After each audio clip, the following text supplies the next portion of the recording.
I have been tagged in so much this past weekend. You know I'm going to talk about it. Morphologis, prolific content creator for Star Citizen, announcing that he was actually doing work for Star Atlas, the crypto project, for the past year. Ladies and gentlemen, welcome back to the channel. I am Montoya. I run Star Citizen's largest player guild and test squadron. This came as a large surprise, a very, very big surprise to me, hearing Morphologis saying he was involved with this project. Now, those of you who've been following my channel for a while know my feelings about Star Atlas. If you're new, let me repeat. Now, first of all, if you are a Star Atlas fan, this is not a personal attack on you. I have no problem with crypto or NFTs. I've talked about them a lot in my past. Solana as a chain, I like it. I have an issue with what Star Atlas promised, with what Star Atlas is trying to do. Because I've backed Star Citizen and because I've sat through 10 years of watching Star Citizen, of watching CIG attempt to create a game, I know how difficult, what long of a process, and how expensive this can be. What Star Atlas is trying to do, I don't want to say it's impossible, but I will say it'll be extremely challenging for them to achieve the goals, or for them to achieve the vision that a lot of the Star Atlas backers have, or what they envision this game will be.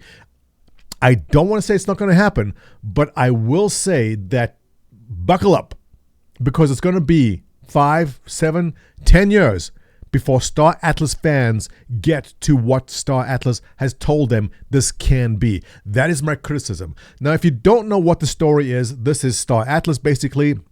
It's visually beautiful, done in Unreal 5. They've done a wonderful job with it. And the way they fund the project is they sell you these ships. So this is like a little motorcycle there. And what is this? Like 20 bucks, I think, sold for originally.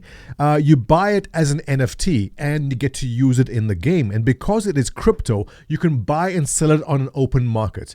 Gamers in general are very much against RMT in their gaming. Yes, I see you guys playing Second Life, shaking your head saying no.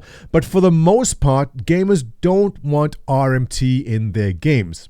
Reason being is that RMT destroys game economies. You've all seen the gold miners in whatever game you're playing, which may have that mechanic in it where people come in and just maximize the output and efficiency so they can sell the resources they harvest for real money. It destroys game economies. To create a stable and functional in-game economy to the scope of which what Star Atlas is trying to do, that alone is going to be difficult. But on top of that, they have the added pressure of their native token Atlas being freely tradable, potential game-breaking bugs which may result in exploits. Who knows? There are a ton of things going against Star Atlas, and I hope they can pull it off. But I'm just very, very skeptical. And you don't have to take it from me. I mean, right here from their own CEO, they've had massive layoffs. Nothing about our vision has changed, which is fine. Their vision for what they want the game to be can remain the same. That is perfectly fine. But it will be incredibly difficult to achieve what they want to do when you come down from 235 employees to a mere 45 employees now. Well, I guess it's 44. Since Morph is no longer helping them. Is that what it is? So that is my thought on Star Atlas. Again, not a personal attack on you guys with Star Atlas. You know what? I'm not opposed to what they're trying to do. I am skeptical that they can achieve what they are trying to do. So let's go on, now that you know my thoughts, let's go and see what Morph had to say about this. So he wants to get ahead of the curve and clarify some things about his last post regarding Star Atlas. Okay, well, let's go to his last post. Let's start over there, which is this. Morph announcing that he's excited to reveal that he's worked with Star Atlas for a year, consulting on designs for their ships and locations. That is a smart move by Star Atlas. Let me explain why. If you've followed Star Citizen, and look, the Star Citizen ship designs are awesome. Here's Morph talking about the rather phallic-shaped hull C. And it is beautiful. Now, if you are good at designing spaceships, that is great. But can you design the interior of a room? Can you design the interior layout of something? And you may be strong with the exterior, but you need an actual professional interior designer to give you good interior design. I know it's weird, but just because you can design the outside of a spaceship doesn't mean you can do the inside. I want to actually give you a wonderful example of this right now, and that is if you're playing Starfield, if you see all the clutter in Starfield on the desks, in the corners, there's things lying around, there's pens, there's pencils. You know who did that? You know who did that? And I know you guys will, some of you will immediately go, aha!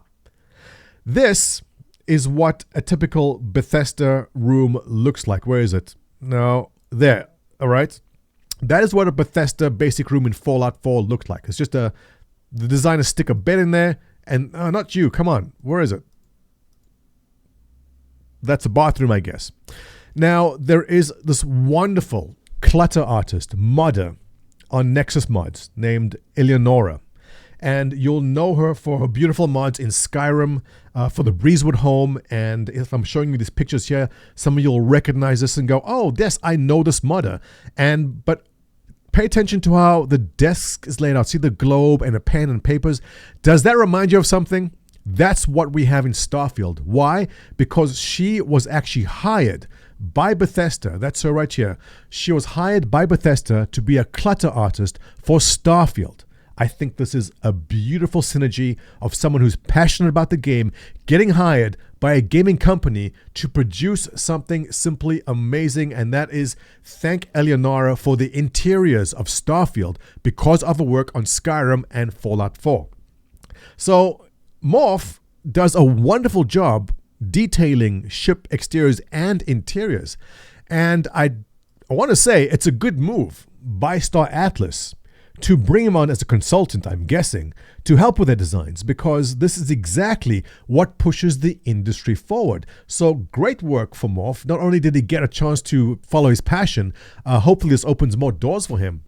But the tricky part was, as proud as he is of his work, this is NFT and crypto related, and his concern was this will generate some flack. So let's take a look at how that worked out. Scrolling down to the comment section, Gabby saying looks amazing. TV Liquid thinks it's cool. Siggy saying you press it. Well, hang on, this is all positive stuff. Come on, guys, where's the bad stuff? The Eradicator. Okay, so you guys remember this story. The Eradicator put out a video being very critical about Star Atlas, and the CEO, Mr. Wagner, did not like the video. He issued a YouTube strike against it, and Eradicator's video was taken down. We all came to support. I know Morph was one of the people very vocal about it too and pulled it up. So interesting turnaround there. Nice chips, though. I'm not going to follow an NFT project like that. That's perfectly fine. You don't have to. But okay. I'm surprised, but this is overly positive. It's nice. All right. The feedback is pretty good. Pretty good. I don't know if I was expecting more anger, but it seems to be everyone's very accepting and supportive that he did this. But Morph still wanted to get ahead of the curve, and what he said was this. I want to get ahead of the curve and clarify some things about my post regarding Star Atlas. Important understood that my announcement of involvement was not an endorsement of the game or NFT. And I agree. This is a difficult situation where he's contracted to do a job, but at the same time, he can't say, please go support this project. It is wonderful. If he could, and if he believed that it would be good, I think he will. But like what I said in the very beginning of this video, they will have their challenges. I'm not yet calling it a scam. I'm not yet calling it a failure. I'm saying it will be extremely challenging for them to deliver. Now, they can do it if they do get investment dollars, if they do get funded, or if by some miracle the NFT market suddenly booms back and they can sell spaceship NFTs for $1,000, yeah, it can work, but it will take time. Unfortunately, as I said, and I'll repeat this again because I cannot be any more clear about it, I am highly skeptical about Star Atlas's ability to deliver what they promised in any reasonable time frame, and that is why Morphologis is just being very careful about how he's wording things, saying I'm not endorsing it, but basically I'm just saying I help do stuff with it. Some people will see that, though, as a conflict of interest, because if you don't believe a project, how will you get involved? But I mean, think of it this way. He's given an opportunity to get his foot in the door.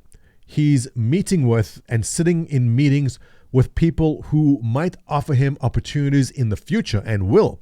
So if Morph does get in on game development, this benefits all of us, Spaceship fans, because his designs and the way he sees things helps improve the interiors and makes them livable and lovable for all of us. So this, for Morph, was the right move. He was concerned about the flack, about the pushback on this, but from what I'm seeing, there really wasn't. He went on to say this: he's never covered the ships in Star Atlas because he sees as a conflict of interest and is too close to insider trading. That is not the. If you do own Morph, if you do own a Star Atlas ship, then you just disclose, I own this ship. As simple as that.